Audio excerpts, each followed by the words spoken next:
Welcome to the Sharkpreneur podcast with Kevin Harrington and Seth Greene.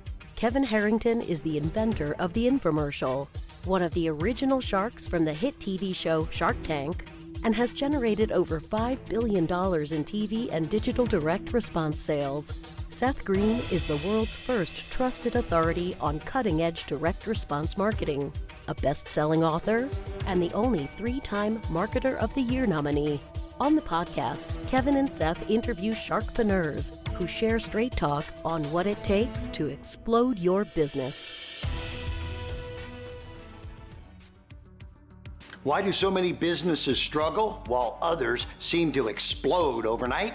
Do you wish you had the secret to this type of exponential growth?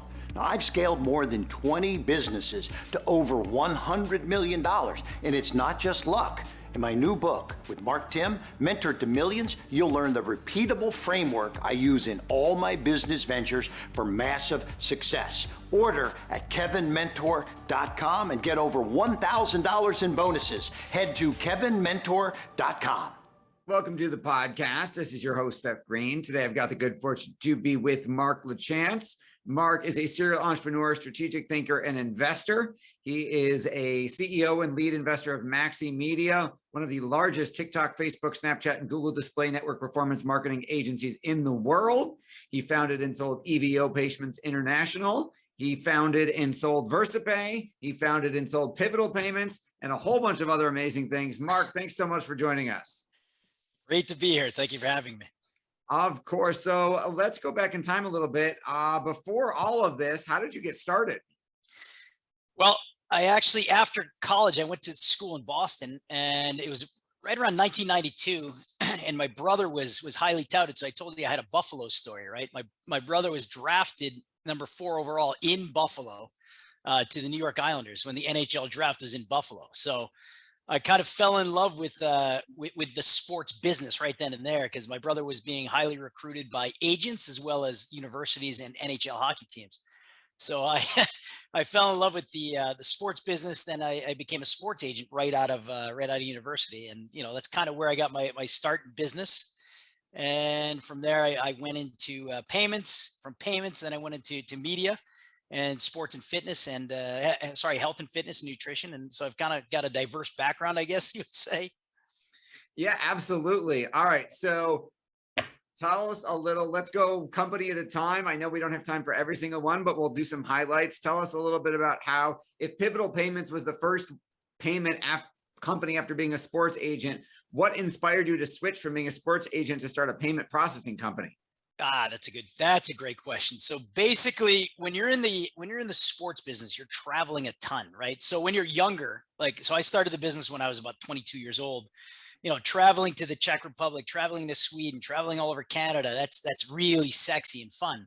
But then as you get along, as you get, older a bit, you realize, wow, this is a lot of work for not a lot of pay, I'll say. So for example, I would travel to Sweden every single summer, and it was amazing. And I met some of the top NHL hockey players. And it's funny, when they're in their hometown, they're much more approachable than when they're in their NHL city over here.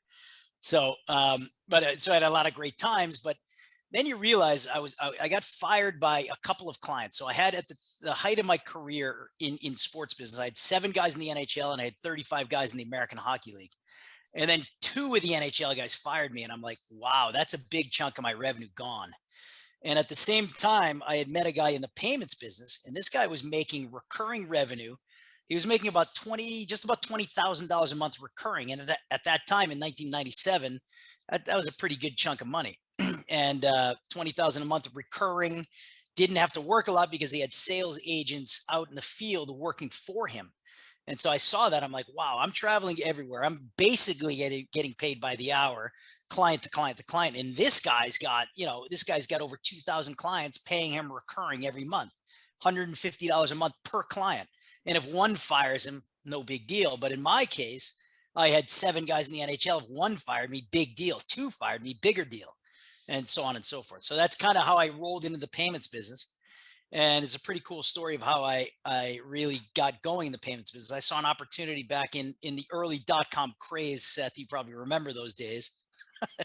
Those were insane days. So I remember that the Canadian banks were not allowing Canadian merchants to process online. So I saw a huge opportunity because I had to deal with a bank in California that would take international business. So I did a tour of Eastern Canada. I went to the US consulate in Montreal, Ottawa, and Toronto, and they booked me over 5 days, like 30 appointments. It was insane. So I went from appointment to appointment with hosting companies, tech companies, and I was able to secure a lot of clients and a lot of unbelievable opportunities.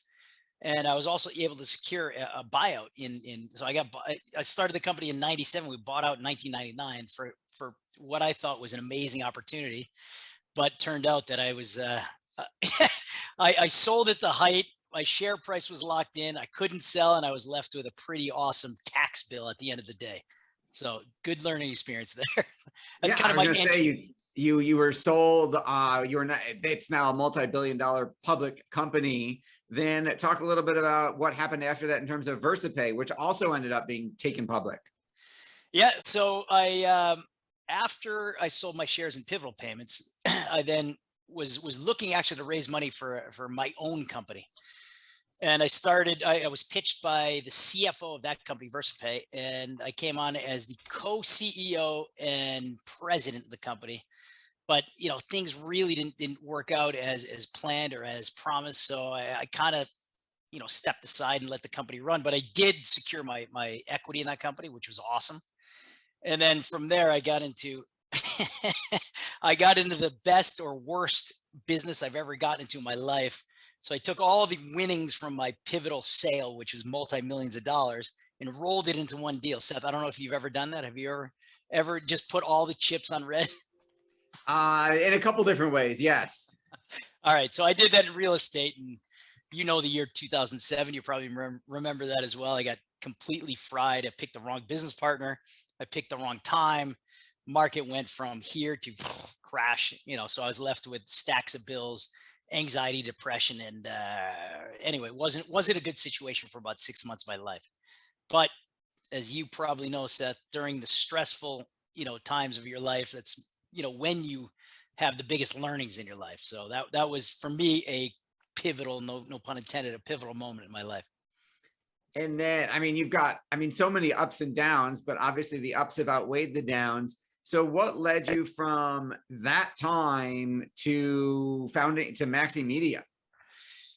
Yeah. So in 2009, right after, so this is a good story for you. So in 2009, right after I'm coming out of the colossal failure of the real estate deal, actually 2008, I didn't know what I was going to do. I was penniless. I was on the verge of bankruptcy. So I picked up the phone and called a buddy of mine in New York, Todd.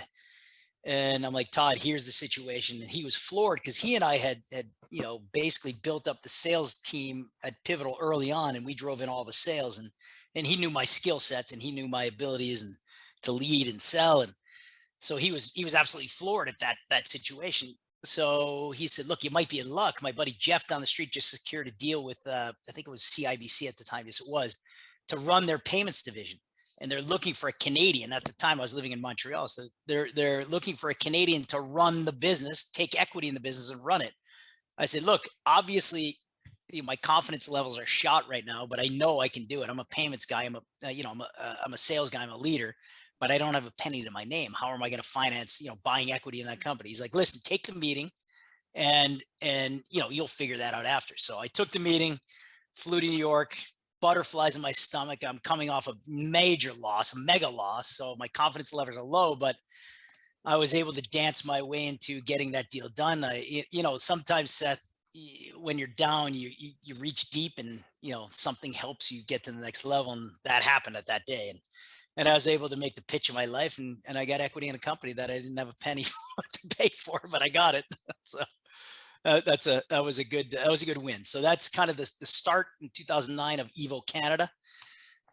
We went launched that thing. So within 2 years, this thing was over 215 employees, and we were crushing it in Canada, doing really well. We had a non-salaried sales model, and we had sales reps across Canada, and it was amazing. It was awesome. But in 2013, I saw the height of the market. I said, look, it's time to sell. And do you want me to continue on the story? Yeah, absolutely. I can go Please. forever. I can go forever. So in 2013, I saw the opportunity to get out because I felt it was the top of the market. I thought, when we got in the game, banks were asleep, totally asleep in Canada. So to process a credit card transaction when we got in the game, so a restaurant, for example, to accept a credit card had to pay about $5 to the bank for $100 transaction. Unbelievable. And I knew the US market was around 2.5%. So I'm like, there's a huge spread, there's a huge opportunity and a fat margin in there for us to make a tremendous amount of money. So we got out of the gate fast in 2009 and just started stealing market share big time from the big banks. And then 2012, they finally woke up and I saw the writing as on the wall. The margins just plummeted, totally plummeted. So I went to my partners in New York and I said, guys, it's time to get out. They weren't having it. I didn't know at the time, but they had plans to take, Evo International public.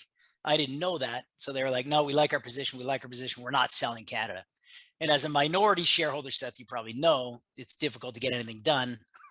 You're not making a sale unless they want to buy you. So I got out finally in 2016. They made me a great offer. I took it and kind of for about 6 months was toiling in my wife's business, which was health and nutrition. And I was doing actually the media buying. I was buying the Facebook ads in that business. And then I got tired of it pretty quick because that's just not me. It's just, Seth, this, right? In your business, you like to do what you like to do, right? So Yes. That's kind of like me. I didn't like media buying. It's not me. I like business development. I like selling. I like leading. I like motivating. So I went to hire about 10 or it was about 10 different individuals and firms. They couldn't beat my numbers. I'm like, how can you not beat my numbers? I'm not a media buyer. So finally, a gentleman by the name of Maxy Media, get it right, came into my door and crushed my numbers.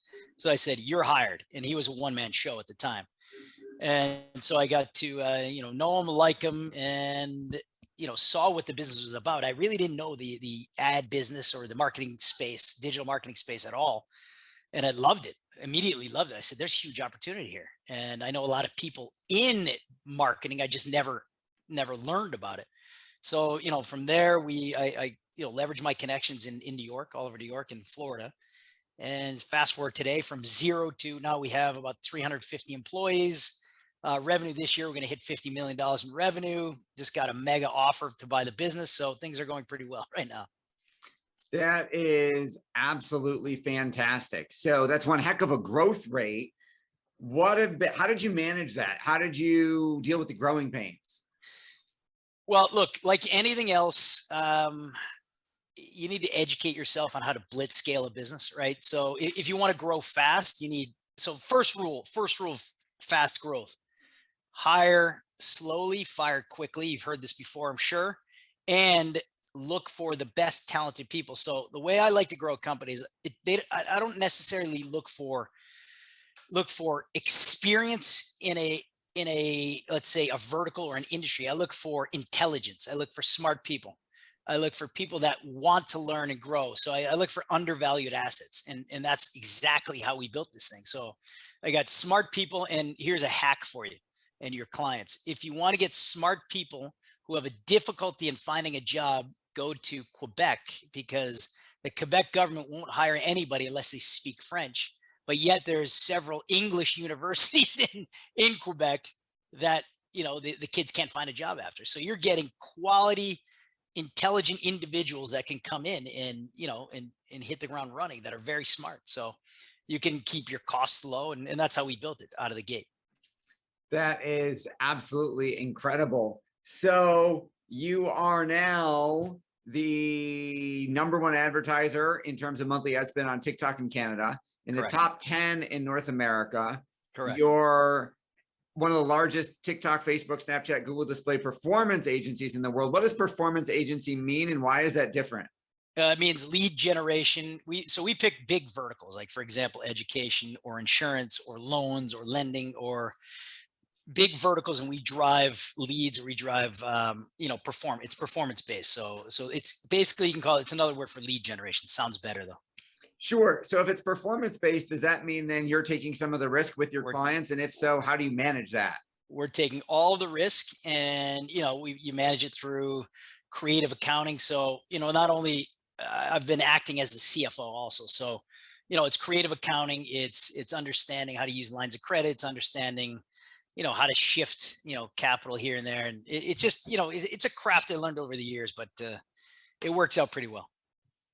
Okay, so then what type of minimums do you have? Is there a minimum account size, minimum ad spend? How do you guys get paid? How does that work? Yeah, we want to make sure we're doing so. We've got a great relationship with some of the big advertisers, so we want to make sure we could scale it up to about $1 million per month let's say per account or per deal, right? So in the lending space, we've got deals with some of the biggest lenders. So we want to make sure we could scale that to $1 million. On some of our business, we do business directly with Google. They're paying us multi-millions of dollars a month. So we want to make sure that they scale and can scale high. So we're not really want to deal with in mom and pop. We're kind of, I guess you can call it enterprise level. Okay, that makes a lot more sense. How have you been able, or how has it affected your business, given that things are, I mean, you got iOS 14, 15, you got things constantly changing almost every day in the online media buying space. How do you keep up with that, and how do you handle it? Well, like I said, if you hire smart, if you hire, people that are aggressive and hungry, and you compensate them the right way, they're going to figure out the hacks around it. That's pretty simple. We'll figure it out is the answer.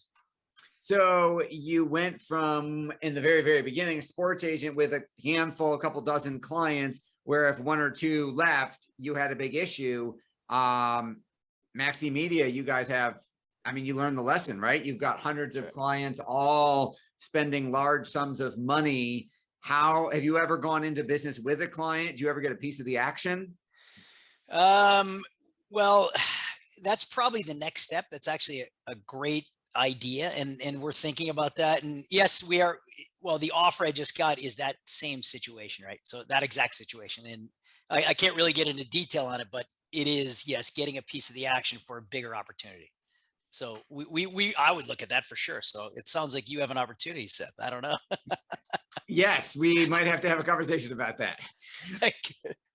All right. So your passion is obvious. What do you like best about what you're doing?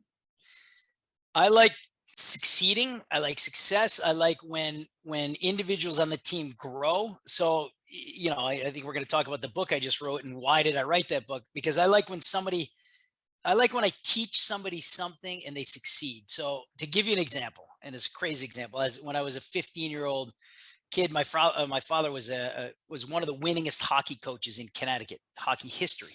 And I would help him in practice. And when I would teach a kid how to put the puck in the top corner and he actually succeeded, that made me feel good.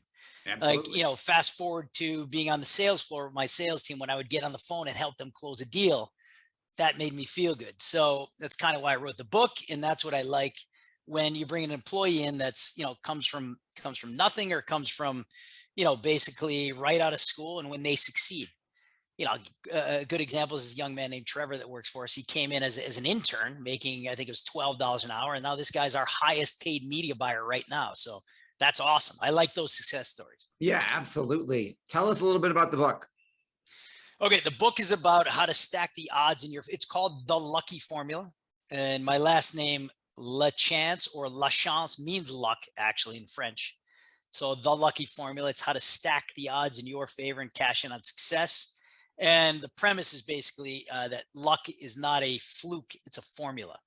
So if you take the steps that I lay out in the book, you can in fact create serendipity, create success, create luck. And you need one of these coins, Seth, to really have luck. That is fantastic. So tell us a little, for our viewers and listeners, where do they go to get the book, and where do they go to learn more about you? Okay, they can go to Amazon.com for the book itself. So it's The Lucky Formula. And actually last week it hit #1 bestseller on several categories in Amazon, which was pretty cool to see. It hit number 11 on Kindle worldwide out of like 9 million books. So I was pretty excited about awesome. that. And so they can go to Amazon to buy the book. And I want to leave a gift for your listeners. Please. The gift would be the lucky quiz. So it's a quiz that gauges your luck ability or your ability to catch luck on a scale from 0 to 100. And it'll, so for example, it'll spit out you'll answer a few questions, it'll spit out your score and then give you tips and tricks on how to increase your luck or your ability. That is awesome. I love it. Where do we go to get that? Okay. theluckyformula.com/quiz. So awesome. theluckyformula.com/quiz. And then you can find me on Instagram at Mr. Lucky Official, Mr. MISTER. So Mr. Lucky Official. That is awesome. All right. Well, we will send everyone to go get the book and the quiz. This has been Seth Greene with Mark Lachance. Mark, thank you so much for joining us. Thank you for having me. Thanks everybody for watching or listening. We will talk to you or see you next time. Do you need money to fund your idea, product, or service? Are you ready to take your business to the next level, but need capital to get it done? Kevin Harrington has heard more than 50,000 pitches and knows how to help you make the perfect pitch to get the funding for your entrepreneurial dream. He's distilled the process down in his perfect pitch cheat sheet, and it's yours for free. Just text PITCH to him right now at 727-888-2100. Text PITCH to 727-888-2100 right now and claim your free perfect pitch cheat sheet. Text PITCH to 727-888-2100 to start funding your dream today. This show has been produced by Market Domination, LLC. To discover how you can have your own show completely done for you and turn it into a real published book and become the authority in your marketplace, go to www.marketdominationllc.com/podcast offer.